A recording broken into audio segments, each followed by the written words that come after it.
السلام عليكم ورحمة الله وبركاته. الحمد لله رب العالمين، والصلاة والسلام على سيد الأنبياء وأفضل المرسلين نبينا محمد وعلى آله وأصحابه أجمعين، أما بعد. أعوذ بالله من الشيطان الرجيم. بسم الله الرحمن الرحيم.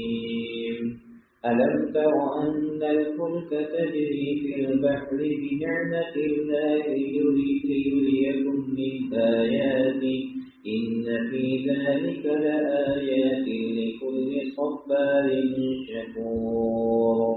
وإذا غشيهم موج كالظلل دعوا الله مخلصين له الدين فلما نجاهم إلى البر فمنهم مقتصد وما يجحد بآياتنا إلا كل ختار كفور. محترم سامعین،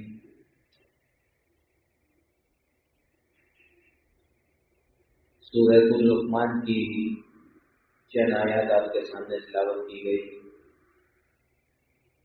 اس سے پہلے اللہ رب العالمین اپنی نعمتوں کا بیان کر کے یہ تاکید کر رہا ہے کہ یہ نعمتیں یہ اس بات کا اعلان کر رہی ہیں کہ اللہ رب العالمین یہی معبود حقیقی ہے، اور ان کے علاوہ یہ مشرکین جن لوگوں کو پکارتے ہیں سب معبودات باطل ہیں، کی کوئی حیثیت نہیں ہے. اور اسی بات کو آگے بڑھاتے ہوئے اللہ رب العالمین مزید فرما رہا ہے کہ اعلم تر ان الفلک تجری فی البحر بنعمت اللہ لینریکم من آیاتہ، کہ کیا تم لوگ نہیں دیکھتے کہ اللہ رب العالمین کی نعمت سے اور اس کے حکم سے یہ کشتیاں یہ پانی کے اوپر چلتی ہیں. یعنی یہ کشتی اگر سمندر میں پانی کے اوپر چل رہی ہے تو یہ اللہ رب العالمین کی مشیت سے چل رہی ہے.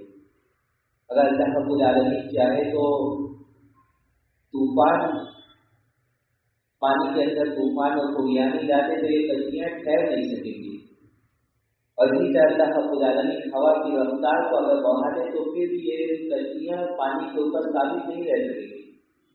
اسی کی طرف اللہ رب العالمین اشارہ کر رہا ہے کہ اللہ رب العالمین نے ہر چیز کو تمہارے لیے اس طرح سے مسخر کر دیا کہ تم اس سے فائدہ اٹھا رہے ہو. یہ ساری کی ساری اللہ رب العالمین کی نعمتیں ہیں. لیوریکم من آیاتہ، تاکہ اللہ رب العالمین تم کو اپنی نشانیاں دکھلائے. یعنی یہ پانی کے اوپر جو کشتی چلی یہ اللہ رب العالمین کی نشانی ہے. یہ اللہ رب العالمین کی نشانی کے پانی کے اوپر کشتی چل پا رہی ہے. ان فی ذلک لآیات لکل صبار شکور، اس میں نشانیاں ہر صبر کرنے والے کے لیے اور ہر شکر کرنے والے کے لیے. یعنی یہ ساری کی ساری نعمتیں اللہ رب العالمین جو بیان کر رہے ہیں یہ ساری اللہ کی نشانیاں ہیں. اور ان نشانیوں سے عبرت وہی لوگ حاصل کرتے ہیں جو صبر کرنے والے اور جو شکر کرنے والے ہیں. صبر کی دو تفسیر مفسرین نے کی. ایک تو یہ کہ ایک انسان دعوت و تبلیغ کے کام میں اسے جو مسائل مشکلات کا سامنا کرنا پڑ رہا ہے اس پر وہ صبر کر رہا ہے.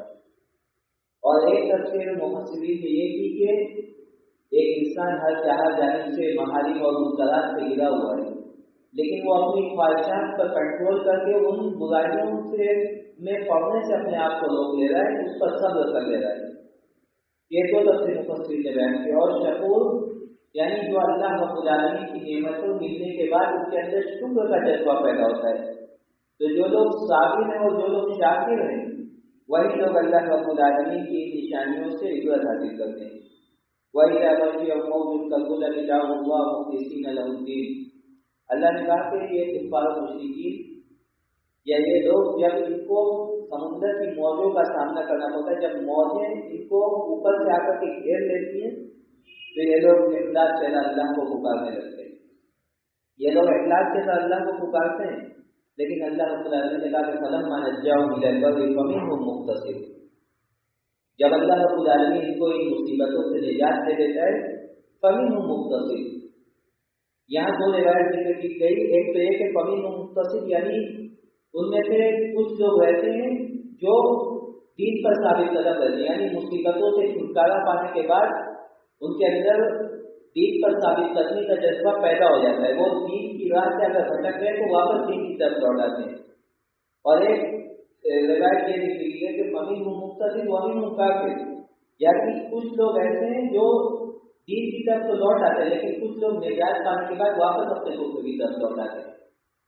اور ایک روایت یہ بھی بیان کی گئی کہ فَمِنْهُمْ مُقْتَصِدٌ کا مطلب یہ کہ یعنی کچھ لوگ میانہ روی اختیار کرتے ہیں، یعنی اللہ رب العالمین نے اگر ان کو اتنی بڑی مصیبت سے نجات دی ہے، عذاب میں مبتلا ہو رہے تھے، اللہ نے ان کو نجات دے دی، تو نجات پانے کے بعد ان کے لیے ضروری تھا کہ وہ پوری طریقے سے دین کی طرف لوٹ آتے، لیکن وہ لوگ انہوں نے اعتدال کا راستہ اختیار کیا، اور بات یہ مفسرین نے اس کی توجہ کی، انہوں نے کہا کہ اعتدال کا راستہ یعنی درمیانی راستہ اختیار کرنا، یہ انکار کی قبیل سے، یعنی یہ دوبارہ اسی طرح کفر اور نافرمانی کی طرف لوٹنے کے قبیل سے، تو اگر اللہ نے ان کو نجات کی تو وہ پورے طریقے سے دین کی طرف لوٹ آتے ہیں، یہ ان کے لیے زیادہ بہتر تھا۔ وَمَا يَجْحَدُ بِآيَاتِنَا إِلَّا كُلُّ خَتَّارٍ كَفُورٍ، اللہ نے کہا کہ ہماری آیتوں اور ہماری نشانیوں کے بارے میں وہی لوگ جواب دیں جو لوگ کفر کرتے اور جو لوگ بدعہدی کرتے، جو لوگ بدعہد ہیں، یعنی اللہ رب العالمین نے جب مصیبت میں مبتلا کیا تو یہ لوگ اللہ سے دعا کرتے ہیں کہ ہم اب دین پر ثابت قدم رہیں گے، لیکن جب اللہ نجات دیتا ہے واپس بے دینی کی طرف لوٹ آتے ہیں، واپس کفر کی طرف لوٹ جاتے ہیں، تو یہ اللہ رب العالمین سے جو انہوں نے عہد و پیمان کیا وہ اس عہد و پیمان کو چھوڑتے ہیں، وہ اس عہد و پیمان کو توڑ دیتے ہیں۔ تو یہی اللہ رب العالمین نے کہا کہ ہماری آیتوں کے بارے میں جھگڑا وہی لوگ کہتے ہیں جو بدعہد ہیں اور جو اللہ رب العالمین کا انکار کرنے والے ہیں۔ یا ایھا الناس اتقوا ربکم واخشوا یوما لا یجزی والد عن ولده ولا مولود هو جاز عن والده شیئا ان وعد اللہ حق فلا تغرنکم الحیاۃ الدنیا ولا یغرنکم باللہ الغرور۔ اور اے لوگوں، اللہ رب العالمین کا تقوی اختیار کرو، اللہ کا تقوی اختیار کرو۔ یہ تقوی اور پرہیزگاری جو اس مہینے میں جو ہم روزہ رکھتے ہیں اس کا بھی مقصد تقوی اور پرہیزگاری بتایا گیا، اور قرآن میں متعدد مقامات پر اللہ رب العالمین نے اپنا تقوی اختیار کرنے کا حکم دیا۔ یہاں بھی فرمایا کہ لوگوں اللہ رب العالمین سے ڈرو، واخشوا یوما لا یجزی والد عن ولده، اور اس دن سے ڈرو، اس دن سے ڈرو جس دن ایک باپ اپنے بیٹے کے کچھ کام نہیں آئے گا، ولا مولود هو جاز عن والده شیئا، اور نہ ایک بیٹا اپنے باپ کے کام آ سکتا ہے۔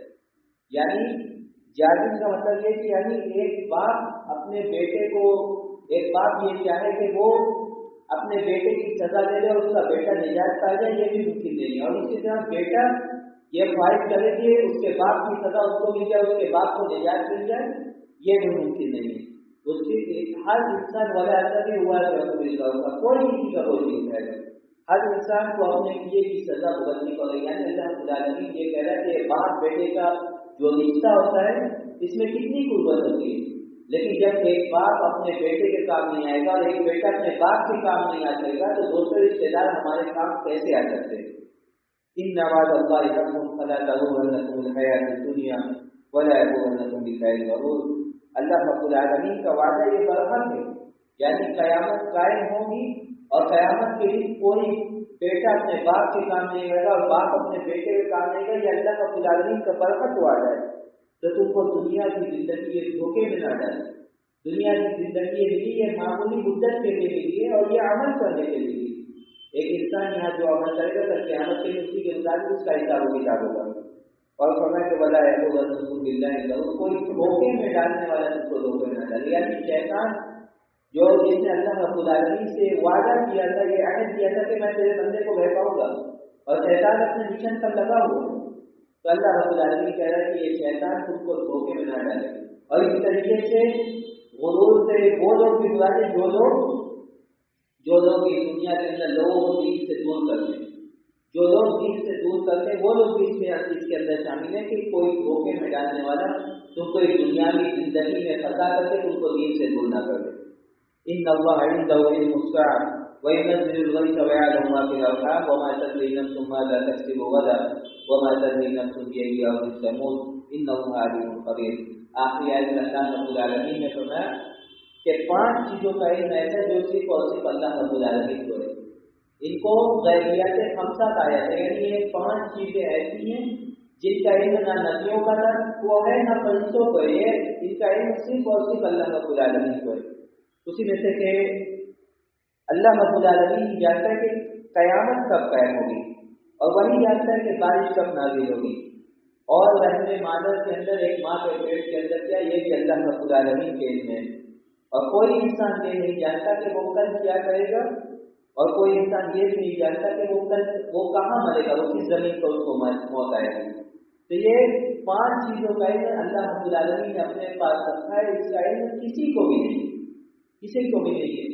اور اسی لیے امام ابن کثیر رحمہ اللہ نے اس آیت کی تفسیر میں ایک روایت ذکر کی، جس کے راوی مجاہد رحمہ اللہ ہے، وہ بیان کرتے ہیں کہ ایک اعرابی آدمی اللہ کے رسول صلی اللہ علیہ وسلم کے پاس آیا اور کہا کہ میری بیوی حاملہ ہے، میری بیوی حاملہ ہے، اور آپ بتائیے کہ وہ کیا جنے گی، یعنی وہ لوکا جنے گی یا لوکی جنے گی۔ اور اس کے بعد اس نے کہا کہ میرے گاؤں میں کہیں سالی پڑی ہوئی ہے، آپ بتائیے کہ بارش کب نازل ہوگی۔ اور اس کے بعد اس نے کہا کہ میں جانتا ہوں کہ میری پیدائش کب ہوئی ہے، لیکن میں کب مروں گا اس کے بارے میں آپ بتائیے۔ تو اسی پر اللہ رب العالمین نے یہ آیت کریمہ نازل فرمائی۔ تو قیامت کا علم یہ صرف اور صرف اللہ رب العالمین کو ہے۔ اللہ کے رسول صلی اللہ علیہ وسلم نے قیامت کی چھوٹی بڑی تمام نشانیوں کی نشاندہی تو فرما دی، لیکن قیامت کب واقع ہوگی اس کا علم اللہ کے نبی کو بھی نہیں تھا۔ اسی لیے آپ نے صرف اس کی نشانیں بیان کی، قیامت سے پہلے یہ چیزیں ظاہر ہوں گی، یہ قیامت کی علامات ہیں، یہ اشراط ساعہ ہیں، یعنی قیامت سے پہلے جو چیزیں واقع ہوں گی ان کی نشانی اللہ کے رسول نے کی، اور قیامت کب قائم ہوگی اس کے بارے میں اللہ کے رسول کو بھی علم نہیں تھا۔ اور اسی طریقے سے وَيُنَزِّلُ الْغَيْثَ، بارش کب نازل ہوگی اس کا علم بھی کسی کو نہیں ہے۔ موسم موسمیات جو اندازہ لگاتے ہیں کہ فلاں دن بارش ہوگی، لیکن ہم ظاہری طور پر اس کا مشاہدہ خود کرتے ہیں، ہر انسان کرتا ہے کہ ان کا اندازہ کبھی کبھی غلط ثابت ہوتا ہے، وہ کہتے کچھ ہے لیکن ہوتا نہیں۔ تو یہ چیزیں اللہ رب العالمین کے علم، اللہ رب العالمین جب کہتے بارش ہوتی ہے، ان کے اندازے غلط ثابت ہوتے ہیں، اس بات کی دلیل ہے کہ یہ غیبیات میں ہے، اس کا علم کسی کو بھی نہیں ہے اللہ رب العالمین کے سوا۔ اور اسی طریقے سے وَيَعْلَمُ مَا فِي الْأَرْحَامِ، ایک ماں کے پیٹ میں کیا ہے۔ آج سائنس اتنی ترقی کر چکی ہے کہ ماں کے پیٹ میں لوکا ہے، لوکی بتا ہوتا ہے، اس کا وہ پتہ لگا لیتی ہے، اس کا تو پتہ لگا لیتی ہے، لیکن یہ مشین کی بتا ہوتا ہے غلط ثابت ہوتی ہے، یہ مشین بتا ہوتا ہے غلط ثابت ہوتی ہے۔ اور اگر یہ مشین پتہ لگا لیتی ہے کہ ماں کے پیٹ کے اندر لوکا ہے یا لوکی، لیکن یہ مشین یہ نہیں بتا سکتی کہ وہ اس کے اندر جو بچہ ہے وہ نیک ہوگا یا برا ہوگا۔ اور اسی طریقے سے یہ مشین وہ بھی نہیں بتا سکتی کہ بچہ اس دنیا کے اندر کتنے دن رہے گا۔ یہ مشین صرف یہی بتا سکتی ہے، بتا اوقات غلط ہی ثابت ہوتی ہے، لیکن یہی بتا سکتی ہے کہ لوکا ہے لوکی۔ یہ سائنس کی ترقیات ہے، لیکن اللہ رب العالمین نے جو کہا کہ ماں کے پیٹ کے اندر کیا ہے، اس سے تمام چیزوں کا احاطہ ہوتا ہے کہ ماں کے پیٹ کے اندر جو بچہ ہے وہ شقی ہوگا یا سعید ہوگا، وہ نیک ہوگا یا برا ہوگا، وہ کالا ہوگا یا گولا ہوگا، وہ خوبصورت ہوگا یا بدصورت ہوگا۔ یہ ساری کی ساری چیزیں یہ غیبیات میں سے ایسی پوچھتی اللہ رب العالمین کے علم میں۔ وَمَا تَدْرِي نَفْسٌ مَاذَا تَكْسِبُ غَدًا، اور کوئی انسان یہ نہیں جانتا کہ وہ کل کیا کرے گا، یعنی آنے والے قرن میں اس کا معاملہ دین سے لیے دنیا سے لیے، وہ کل دینداری کی زندگی اختیار کرے گا یا بے دینی کی زندگی اختیار کرے گا، یہ اللہ رب العالمین کے علم ہے۔ اور دنیا کے اندر اگر وہ ہے تو کتنا کمائے گا، کیا کرے گا، یہ سارے کے سارے غیبیات میں سے صرف اللہ رب العالمین کے علم میں۔ وَمَا تَدْرِي نَفْسٌ بِأَيِّ أَرْضٍ تَمُوتُ، اور کوئی انسان یہ نہیں جانتا کہ وہ کس زمین پر رہے گا۔ ہم بنارس کے اندر رہتے ہیں، اس کا یہ مطلب نہیں کہ ہماری موت ضروری نہیں کہ بنارس کے اندر ہی آئے۔ اللہ رب العالمین نے یہ علم اپنے پاس رکھا ہے کہ ایک انسان کی موت کہاں آئے گی۔ ایک انسان بتا ہوگا ایسا ہوتا ہے کہ پوری زندگی وہ ایک شہر گزارتا ہے، لیکن اس کی موت دوسرے شہر میں جا کر کے آتی ہے۔ یہ ساری کی ساری چیزیں غیبیات میں سے، اسی کی طرف اللہ نے اشارہ کیا کہ کوئی انسان یہ نہیں بتا سکتا کہ وہ کہاں مرے گا، اس کی موت کہاں آئے گی۔ ان اللہ علیم خبیر، اللہ رب العالمین یہی سب کچھ جاننے والا اور ہر چیز کی خبر رکھنے والا ہے۔ یہ ساری کی ساری خبریں یہ اللہ رب العالمین کے پاس، ان پر کوئی انسان حتیٰ کہ انبیاء اور رسولوں پر اسے مطلع نہیں کرتے۔ ہم اللہ رب العالمین سے یہی دعا کرتے ہیں کہ اللہ رب العالمین ہم کو قرآن کو سمجھنے اور اس پر عمل کرنے کی توفیق نصیب فرمائے۔ وصلی اللہ علی نبینا محمد وعلی آلہ واصحابہ اجمعین، والسلام علیکم ورحمۃ اللہ وبرکاتہ۔